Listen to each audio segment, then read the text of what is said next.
I regret it so much. It's one of the biggest regrets of my life. Renting, you had that like stress-free, no worry in the world. If something in my condo breaks, it's my responsibility to fix that issue. If I'm renting, I just call up my property manager, a landlord, whoever, and just say, hey, this is broken, this appliance isn't working. It's their responsibility to send somebody in and fix that ASAP. When you're a homeowner, you're the one that has to do the research on finding someone to come in. You're the one that has to take the time and make sure everything's working smoothly. It's such a headache. Zillow is now forecasting a year-end nationwide nominal home price collapse. And although the housing market is currently incredibly bifurcated, most major metro areas are now experiencing some form of price decline, as over 30% of the major metro areas have year-over-year price decline. And when compared to the metros that have year-over-year price increases, you can see that home price declines are now quickly outpacing price increases. Now, this is being led by overwhelming unaffordability in the form of rates and payments, but predominantly prices, flattened demand, and skyrocketing inventory. Now, the metro areas that are surrounded by clusters of new home subdivisions are going to experience the fastest and deepest price declines. So not only is Zillow flip-flopping on the housing market now that they are predicting negative home price growth in 2025, they are also pointing out a new historical high amount of price cuts. The trap of home ownership is becoming clearer and clearer to many people. And remember, the housing market is hyper local. So in order to attempt to determine whether or not you're getting a good deal, you must do simple math and comp review. It's very, very important to understand that until you have the data, you are essentially flying blind and at the mercy of someone else's greed. And having said that, you guys, welcome back to Real Estate Mindset. You guys already know that this video is going to be absolutely bonkers. A leak in their washroom. It's my responsibility to call a plumber, contact the property manager, and make sure it's fixed. And when you're a renter, that's not my problem. Like, my landlord will fix that problem. I'm paying rent, and that's a wrap. That's where my responsibility finishes. If I could turn back time, I would never have bought. I would have just stayed a renter. And honestly, the extra money that I would have had, I don't have to pay property taxes, I don't have to pay for repairs. Extra money, I would have poured it into investments, and future me would have been a lot better off. Just something to keep in mind. Home ownership the grass isn't always greener on the other side. The grass isn't always greener, but it's definitely more expensive. And depending on where you're at in the nation, owning a home right now is much more expensive than renting. And so you could take the difference between the rent and the mortgage, and you can invest that in something like crypto. Not that I'm suggesting that. I don't invest in crypto, or gold, or metal, or indexes, or anything except making the banks rich from your amortization schedule. Now we're going to go into this report right here. This is our first of 3 Zillow reports titled Zillow Home Value and Home Sales Forecast July of 2025. Now this just came out yesterday. Key takeaways here: home values are expected to decline through 2025. Inventory recovery continues towards pre-pandemic normals, and rent growth slows for both single-family and multifamily units. Now, Zillow's latest forecast calls for home values to tick down by the end of the year and for sales to rise slightly above 2024, which was in the gutter. Now, inventory is expected to continue to rise, reducing the current 20% deficit compared to pre-pandemic. So Zillow is saying we're about 20% lower than we were from pre-pandemic norms when, again, we had 4% interest rates. Now, typical home values are expected to drift down slightly in the months ahead, ending 2025, and this is according to Zillow. And remember, they keep revising this. They started the year saying that it's going to be a positive growth this year, but now they are saying a decline, a nationwide nominal, so not adjusted for inflation, just a nominal decline of 2% year over year. That's the largest decline than last month's forecast. Now, new listings continue to outpace sales, which has brought total inventory up considerably by about 17% year over year. Inventory is expected to continue to grow across nearly all metro areas. Inventory is forecasted to approach pre-pandemic levels by year end. So there's no question demand is not keeping pace with inventory. So even though historically we have a low amount of affordable home inventory, it doesn't matter because there's still not enough buyers to get the limited amount of inventory of affordable houses that we do have.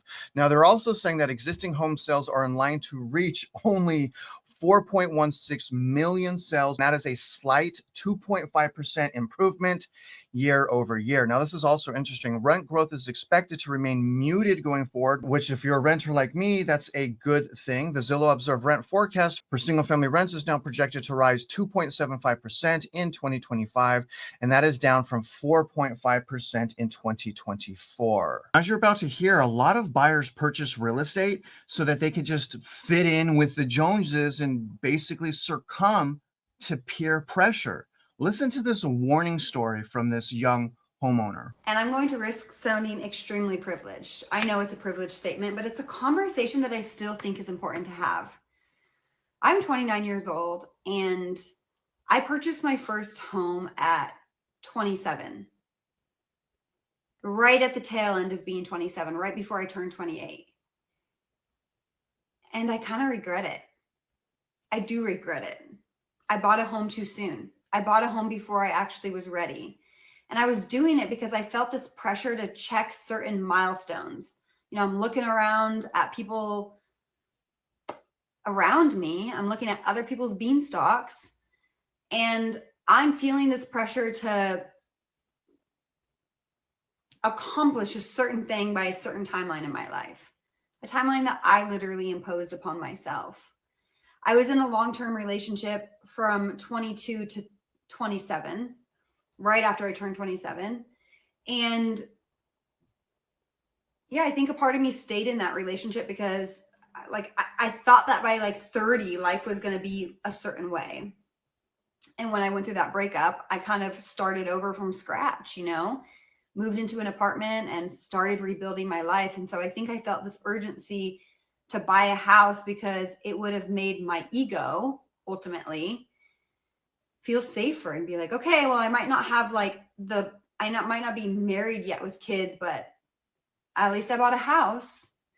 And yeah, I felt like I needed to buy a house. When I got out of that relationship and got into an apartment, I was like, I'm going to buy a house. And I always felt like it was such a great financial decision. If I'm paying rent every month and it's disappearing, where is it going? If I can buy a house, I can make an investment. I've seen a lot of people in my time working in finance make a lot of money in real estate. So I was like, okay, I want to be the most financially smart. Buying a house was not the most financially smart thing for me because it increased my cost of living substantially. I went from paying $1,700 a month in rent to a mortgage payment after the HOA fee of $2,600. And initially when I was in contract to buy my house, I was going to have my sister move in with me and rent for me. So when I went into the contract to buy the house, I was kind of planning on having a roommate, but then things fell apart. That type of home purchasing happens all the time. And I got to really, really reemphasize this. When it comes to purchasing a house, I know it's for shelter. I know you may not want to treat where you live like an investment, but we don't have that option. Our society has forced us to treat our homes like an investment. And so if you're going to purchase a home, you must do the math, and you must understand what expenses are going to increase. A lot of young homeowners especially, and even existing homeowners, were bamboozled by astronomical increases in both homeowners insurance and property taxes. And if you're in Florida, the new condo law has forced homeowners associations to hit some of these owners with 6-digit HOA assessments. So again, you guys, it's okay to wait. It's okay to position yourself. So when you do purchase a home, make sure it's a home that you can afford. And then walking into a home with a minimal 30% wedge, or finding a home 30% under market. Because if home values continue to go down and say they drop 25% and you purchase the home with 30% of wedge, that means that you still have hypothetically 5% wedge. Remember, you guys, no one is going to care about the biggest investment of your life like you care. Now let's get into the housing market report from Zillow. According to Zillow, there are signs of a balanced housing market emerging as inventory approaches a 6-year high. That is so good to hear that, you guys. U.S. inventory surged 17% year over year, and the data shows there's approximately 1.36 million homes that were actively up for sale. Now, the housing market has reached the broadest buyer-seller balance in years. Zillow's Market Heat Index shows that the U.S. overall has 22 of the 50 largest metros that are now neutral, nearly triple the number of metros from just 1 year ago. The pendulum is swinging rapidly now. Now, June price cuts, this is important to understand. June price cuts set a record as affordability hurdles persist.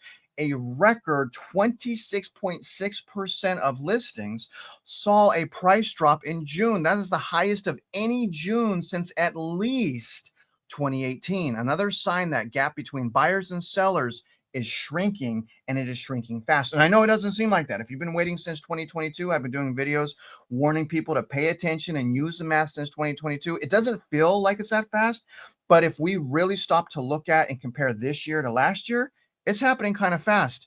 It took a minute to get to this point, though. Let's read what they have to say about competition.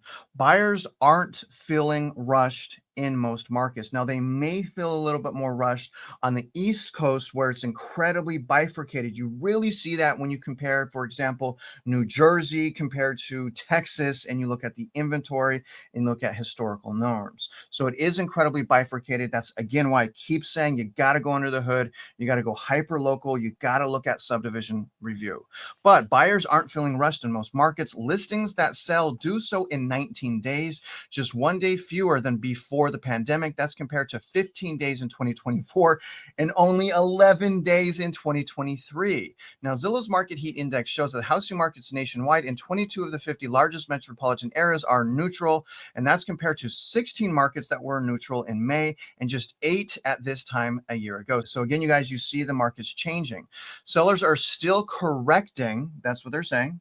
Okay. Sellers are still correcting prices at record rates to try to entice buyers. That is a great thing, because as that continues, the more likely it is that in your market that prices will decline on a nominal level. And I know 2% doesn't sound like a lot, but it is a start. And I know that they're overvalued by like 35%, and we need more than 2%. But again, you guys, it's bifurcated. Some areas are already experiencing double-digit home price decline. If you don't believe me, look at the stats and data for Austin. So when we look at home values for June 2025, it's very interesting. The typical U.S. home value, according to Zillow, is $367,369. The typical mortgage payment, assuming a 20% down payment, is $1,929. That's 0.6% less than last year. So almost historical high mortgage payment, not quite. Now, home values did climb month over month in 31 of the 50 largest metro areas, and gains were the biggest in Buffalo with a gain of 1.9%, Cleveland 1.4%, Hartford 1.3%, Detroit 1.2%, and Pittsburgh 1.2% increase. Now, home values fell on a monthly basis in 16 major metro areas. The largest monthly drops were in San Jose, down 1.1% in 1 month, San Francisco down 0.8%, Miami down 0.5%, Austin 0.5%, and Tampa 0.4%. Now, when we look at the year over year, and this is what I was saying in the beginning, the decline in home prices is outpacing the top metro areas with home price growth. You can see that now here. Home values are up from a year ago today in half of the metro. So this is so bifurcated. Half the metros are up, half the metros are down. Okay. Again, half are up, half are down. That's crazy. But 25 of the 50 largest metro areas have annual price gains. The highest is 4.3%. So remember, the highest is 4.3%, which is Cleveland. And then Louisville is number 2 at 4.2%, Hartford at 4.1%, New York at 4.1%, and Philadelphia coming in at number 5 at 3.3%. Now, home values are down from a year ago in half of the metro areas, 25 of the major metro areas, with the largest drops in Austin down 5.8%. So you see, top is 4.3% in Cleveland. The bottom is a negative 5.8% in Austin, followed by Tampa down 5.7%, Miami down 3.8%, Dallas down 3.7%, and Orlando down 3.7%. as well. One more TikTok video of a young homeowner who lost a tremendous amount of money purchasing a new home. Okay, so I promised you all that I would do a series on my first home purchase and everything that went wrong with it. and I am going to get into it with you right now. So I bought my first house, and it's a very proud moment, but let me tell you, I have 300 new gray hairs from it, and I probably ate a bag of chips every single night for the last month because of how depressed and stressed I got from this process. So I purchased a pre-construction home. Now, I am a real estate agent in Toronto, okay? I focus on resale. Okay, so let's preface that there.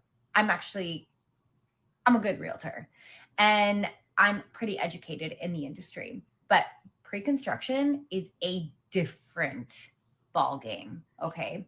So the thing is I knew that the builder was going to hit me with closing costs. I knew that it was in the contract, and I knew that they were going to stretch it as hard as they could.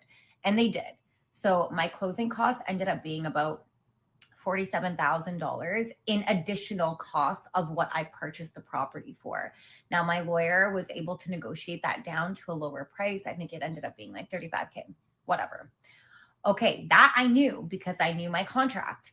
However, when I bought the property was worth what I had bought it for because the market was dictating those prices. And then the economy in the last 3 years has gone to complete, and I'm going to just say thank you to our government for that. But anyways, besides the point. And then the appraisal came back low. So when the appraisal comes back low, what that means is you have to come up with that difference. Okay. So let's just say I'm going to use easy numbers here. Let's say I bought a property for $100,000 and I need to get a $100,000 mortgage, let's say. But the appraisal came back and valued the property at $50,000. The bank is only going to give me a mortgage of $50,000 because that's what the appraisal came back at. So that extra $50K of what the purchase price is, you have to come up with it on top of the 20% down payment, on top of the $35,000 in closing costs. So it was a thing. That was a lot to stomach, but think about what she's going through. And that is a realtor. That is someone that is supposed to know what's going on and is supposed to advise you on what to do and what not to do. And I'm going to tell you guys right now, if you purchase a house, you get an appraisal, that appraisal comes back low. That means that you're paying too much for the house. That doesn't mean that you have to make up the difference. It means that the seller should lower the price. It does not mean as a buyer that you should pay more than the house is worth. And so the fact that realtor is saying that, it's shocking to me. And how could the closing cost be $35,000? In other words, I mean, it's starting to sound like it's a really good idea to just rent right now and to improve all areas of your finances, like your credit, your income, and your savings, which are the three main factors that you need just to get a loan. Now, talking about new construction, let's go into the last Zillow article that's going to point out what the stats are for new construction. June 2025 housing starts, single family starts fall amid rise in unsold housing inventory. So you guys are going to start seeing that new homes are now competing with existing homes in a much more ferocious manner. And we see that especially plentiful in states like Texas, my state, and Florida. Building permits issued in June rose actually to 1.34 million. That's slightly 0.2% above the revised May rate, but 4.4% lower year over year. Now, housing starts also increased to 1.32 million in June. That's up 4.6% from revised May, but 0.5% lower than a year ago. So not too much lower so far. Now, single housing family starts decreased to 883,000 in June, falling 4.6% from May and 10% lower year over year. Now, when we read here why it matters, this is what they're saying. Builders pumped the brakes on new projects this year, just a little bit though. New home sales in May saw their largest monthly drop since June 2022, shortly after the doubling of mortgage rates and the beginning of the Fed actions to rein in inflation. So they're raising interest rates. They're not stopping the inflation, meaning they're still printing money, but they're raising interest rates. So it's harder for you and I to use our money, or rather it's easier to spend it because it takes more of it to get the same thing. The slower than expected home shopping season has caused the number of unsold new homes to accumulate, weighing on builder confidence. At the same time, resale inventory has increased to its highest level since November of 2019. The increase in sellers listing their properties combined with a steady supply of new built homes has given prospective buyers more bargaining power, which is exactly what I've been saying, especially in those areas with large clusters of new homes construction. This is more bargaining power than any June since before 2018. That's right, you guys, for new homes. They're not saying existing. According to the National Association of Home Builders, the share of builders cutting their prices and the use of incentives are on the rise. In May, the median price per square foot of new construction was 1.8% higher from last year, a significant downshift from the 3.3% annual price growth in April, according to Zillow's data. Generally, people buy maybe 1, 2, maybe even 3 houses during their entire life. I'm saying that to you because you have time to wait, especially if you're a young adult. Don't buy into peer pressure. Don't rush the biggest financial investment of your life. That is exactly what bankers and society want you to do, so that you are enslaved and imprisoned by your house. If you're going to go buy a house right now, understand what that means. And if you don't know what that means, I have 2 free 99. You can stop what you're doing right now and you can become more knowledgeable than 99% of realtors if you take 2 of my courses. The first one is my home buying masterclass. My second one is how to do a market analysis. So understand how a mortgage works and understand how real estate works. So you look at comps and you understand an amortization schedule. Those are the 2 main things you need to understand. Now, when it comes to purchasing power, remember, you guys, CIA to CYA. Okay, so CIA to CYA. CIA is credit, income, and assets. You're going to want a credit score of around 740 to get the best interest rate on the market. You're going to want your debt to income ratio as low as possible. Part of the way to do that is making sure you have 0 credit card debt. You have 0 debt at all, because again, the less amount of debt you have, the higher purchasing power you get. Now, as far as savings, remember, you cannot use cash to purchase a home. So if you have gold or if you have silver, remember, you're going to want to liquidate assets about 2 to 3 months prior to purchasing so that you don't have to season the money. And when I say season, the underwriters have to make sure you're not using cash. The way that they do that is they review 2 months of your bank statement deposits. So they look at your deposits. If it's a cash deposit, they flag that and you have to explain it. Now, other than that, guys, let me know if you like this video. I really hope you enjoyed it, and I really hope you're taking advantage of the courses that I'm making for you to empower yourself and become a winner. I am trying. I hope you guys are meeting me halfway. Now, other than that, if you guys are out there investing in real estate, you guys already know I wish you luck, and I hope you win.